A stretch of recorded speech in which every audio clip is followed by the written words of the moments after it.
One of the leading storylines in global economics today is the challenge faced by emerging markets in sustaining high growth.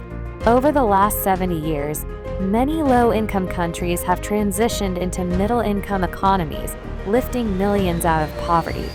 However, relatively few have managed to attain high-income status. Many policymakers worry about falling into the middle-income trap, where economic progress stagnates. But does this concept apply to Kazakhstan?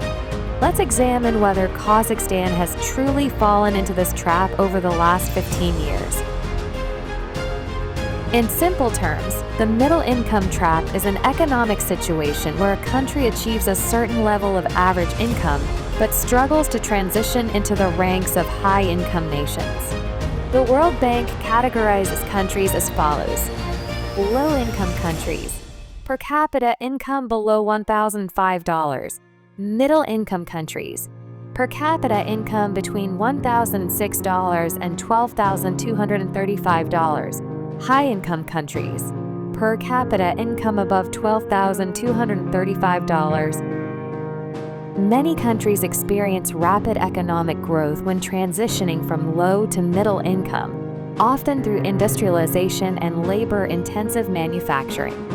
However, as wages rise and competitiveness declines, they face stagnation unless they develop high-value industries and innovation-driven economies. Out of 101 middle-income countries in 1960, only 13 had transitioned to high-income status by 2008. Since gaining independence in 1991, Kazakhstan has experienced significant economic expansion, primarily driven by oil, gas, and mineral exports. However, over the last 15 years, its growth has slowed.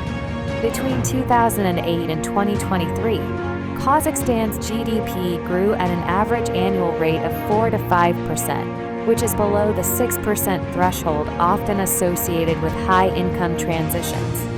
In 2022, GDP growth was 3.2%, and in the first quarter of 2023, it reached 4.9%. Per capita income has remained in the upper middle income range, fluctuating between $9,000 and $12,000 over the past decade. President Kassym-Jomart Tokayev has acknowledged these concerns, emphasizing that Kazakhstan must enact deep structural reforms to sustain growth and avoid stagnation. Kazakhstan's economic model remains heavily reliant on resource exports, leading to several structural weaknesses. The country's dependence on commodities such as oil, metals, and raw materials makes it highly vulnerable to global price fluctuations.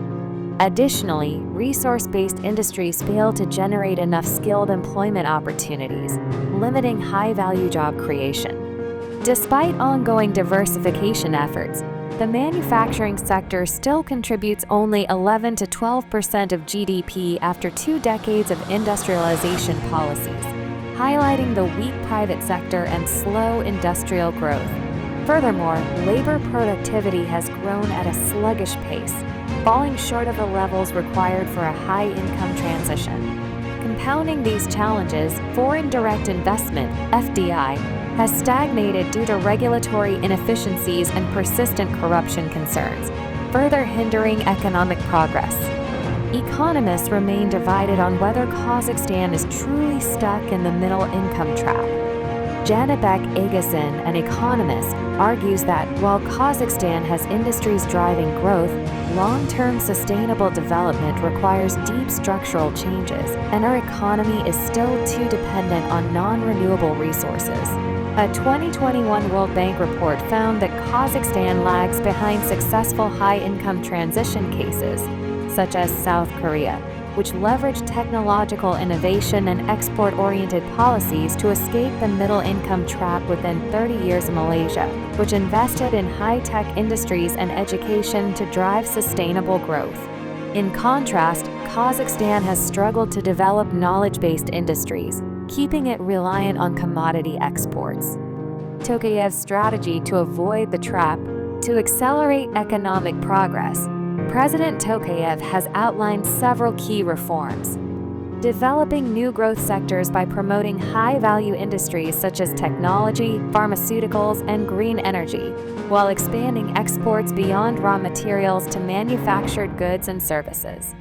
Strengthening market institutions by implementing long-term economic policies focused on sustainability and enhancing the national bank's role in managing inflation and stabilizing the economy. Reforming taxation and investment climate by introducing tax incentives for industrial and tech sector growth and easing regulations to attract more foreign direct investment. Promoting digitalization and innovation by expanding fintech and startup ecosystems and investing in STEM education to build a more skilled workforce. Can these reforms work?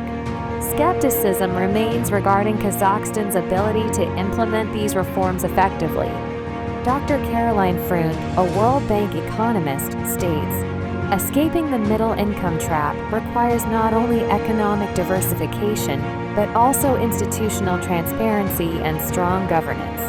A study by Nazarbayev University's Institute of Public Policy suggests that deeper structural reforms in education, technology, and governance are necessary to ensure sustainable progress.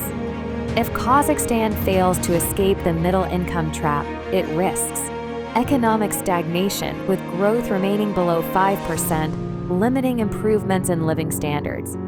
Brain drain, as skilled professionals may continue emigrating for better opportunities.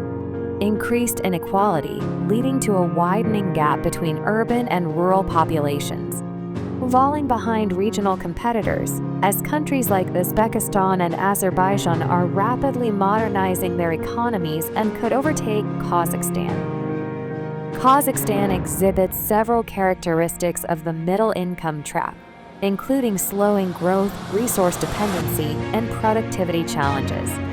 While Tokayev's reforms aim to address these issues, success depends on effective implementation rather than political rhetoric. To truly break free, Kazakhstan must accelerate innovation, strengthen institutions, and diversify its economy beyond commodities. The next decade will be critical in determining whether the country remains stuck or advances to high-income status.